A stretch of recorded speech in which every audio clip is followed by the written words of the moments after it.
Welcome back, everyone. Dustin here again, Average Guy Hi-Fi, with another unboxing video and kind of my initial impressions video. I like these because I've owned so many speakers over the years, thousands at this point. Quality, build quality, the grills, the binding posts, all that stuff is really kind of what I'm most knowledgeable about. Obviously sound and things like that as well too. But just my impressions, kind of, especially when it comes to if they're in line for what these manufacturers are charging, things like that. So I know that that would be helpful. And this is actually technically an unboxing video because I purchased these as an open box from Listen Up. Polk is still currently running a sale on these, and what I'm sitting next to are the Polk Reserve R200s. These would be a fairly large bookshelf speaker, actually pretty similarly sized to my KEF R3s or even my Klipsch RP600M. So a little bit on the larger side, 6.5-inch woofers, pretty good cabinet ported, things like that. So the reason I purchased these was, one, because there's a sale going, and also I want to keep this content changing for you guys. So you guys that follow the channel know that I do 2 channel reviews of speakers and then sound demos. I get copyright struck down, so I'm trying to separate the sound demos from my actual reviews. That's giving me a little bit of leeway. It's not like I monetize this channel, but eventually I'd like to. So I bought these to run against the Klipsch RP600Ms, and I'm going to do a shootout. It's going to be the Klipsch versus the Polks, and whichever one ends up winning the battle will end up staying. But I have been reading online, and I'm pretty excited to try these Polk Reserves. In fact, I had a few beers like 3 weeks ago. They've been sitting here. I've just been waiting for time to unbox them, and I almost just unboxed them without sharing with you guys. But I said, nope, let's just go ahead and hold off. We'll make a video on these, and then I'll show you guys my overall impressions of the speaker itself. So I will go ahead and change the camera angles here, and I can kind of show you a little bit closer ups of the speakers themselves and probably do a size comparison next to those Klipsch RP600M. So stay tuned. As you guys can probably see, this box is actually pretty damaged. This is actually a pretty big compression spot. Obviously, that's not Listen Up's fault or anything like that. And if these were packaged up as good as the KEF R3s and the 600 or the RP600Ms, then I don't think there's going to be any issues there. So, and I did read on the Listen Up website, and it says they do inspect these things when they get them back from people's return. So I'm assuming they're going to be in good shape. But again, that's why I wanted to unbox them right here in front of you guys, so you'll know if they're in good shape or not. So here we go.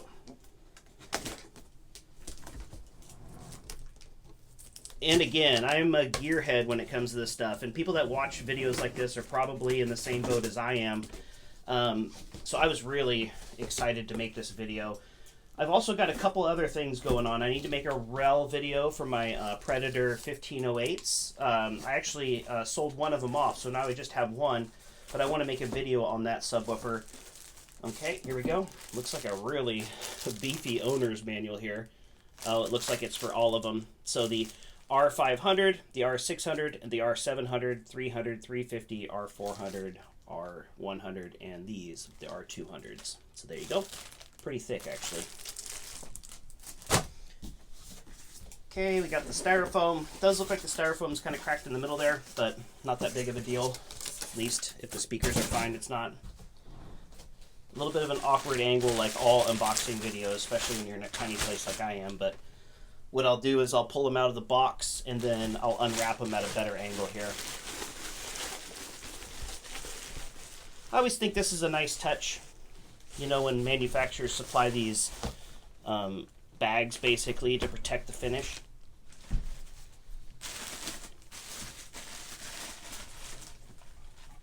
Doesn't cost them a whole lot, but it gives you a nice quality impression when you unwrap them.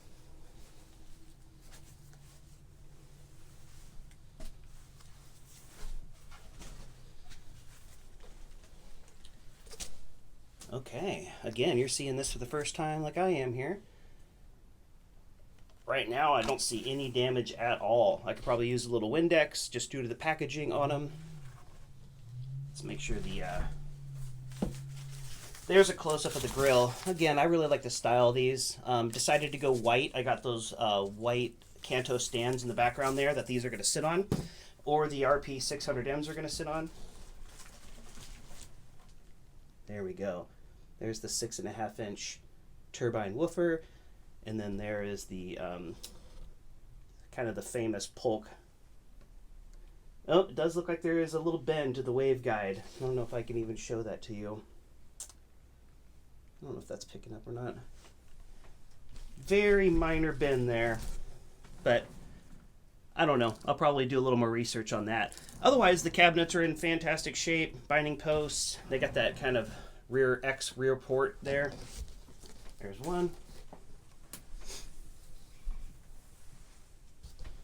I'll probably have to get out my gimbal and show you guys that little bend on the waveguide on the tweeter there. It's the Polk ring tweeter. I had the LSIM 703s, if you guys remember, if you've been following the channel. So it'll be interesting to kind of get my impressions on these compared to those.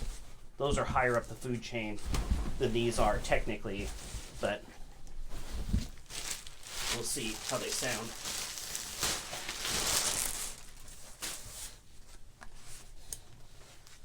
Okay. This one again, cabinet looks good. No issues there.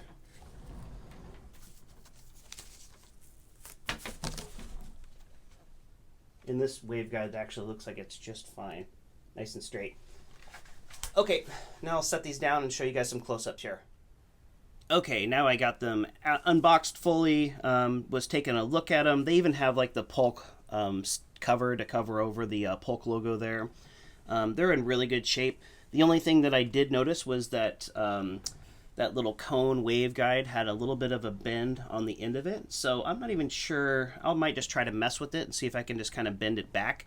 It's not that noticeable to me. I do want it to be straight though, because that's the purpose of a waveguide, is to angle it's to guide the sound waves away from the speaker, and it should be in a nice, especially with the tweeter like the ring tweeter, which is supposed to be like kind of disperse evenly. You want that to be good and straight, but I'll do a little research on that. I might request another one, but who knows here. I'm not super particular. But this is a really good example. When I was setting up my light here, this is the reason that people don't use gloss speakers in home theaters. You see how it's picking up on that light, and then when you kind of pan over to the matte white that's on the Polk, there's no reflections here. And if it's a dedicated theater, which as you guys know I don't have, you want to keep the light reflections down as much as at a minimum there. So here it is. This is the RP600M that you guys follow the channel. You know that these are the speakers that I usually do an A and B comparison in. And then here are the Polk R200s. The Klipsch is quite a bit taller, probably, I don't know, 1.5 inches, probably 2 inches taller than the Polks. The Polks do come with some nice little rubber feet, which I always appreciate when manufacturers put those on there. But the Polk is a little bit deeper, so I'll kind of rotate it this way so you can kind of see. Don't mind my nerdy statue collection there. Okay, and then there's the back. And the Polk has the X port that's on the rear, kind of a turbine in the middle that reduces port chuffing, things like that. And then the Klipsch does it a little bit different. They have more of like a flare. They put a lot of development into this port to make sure that they keep the chuffing at a minimum. So it's interesting to see how the two manufacturers compare. Price-wise, the Klipsch was a little bit more MSRP just because this one had the gloss finish, but they were actually pretty comparable when you compare the Reserve R200s to the Klipsch RP600Ms. And now it's the RP600M Series 2. Same thing that they did for the original Reference series. They did the Reference 2s as well too. So there we go. Nice quality binding posts on the back of them. I'm overall impressed, but the reason I wanted to spin it here is just so you guys can kind of see the depth. The Polk is a little bit deeper than the Klipsch. So the Klipsch is taller, the Polk's a little bit deeper, a little bit more of a squatty look, but a very attractive speaker in this finish. So I guess my initial impressions are the build quality seems very, very good to me. The little bent waveguide is not anybody's fault. That must have happened just in shipping. Something got snagged on it when they were putting it in that. I'm guessing it's when they put it in that cloth bag, just because that does stick out a little bit higher and it's pretty sharp actually. But my initial impressions are very good build quality. It's got some nice weight to it. I like the rounded cabinets. I think that's a very sharp look. And again, I think these will look really good on top of those Kanto stands. So the next video that I do will be, maybe not the very next video. I thought about doing a cable management video for you guys, but I will be showing these and comparing them to the Klipsch RP600Ms in a video as well too. I also have to do a Peachtree video. I have to do that Rel Predator video.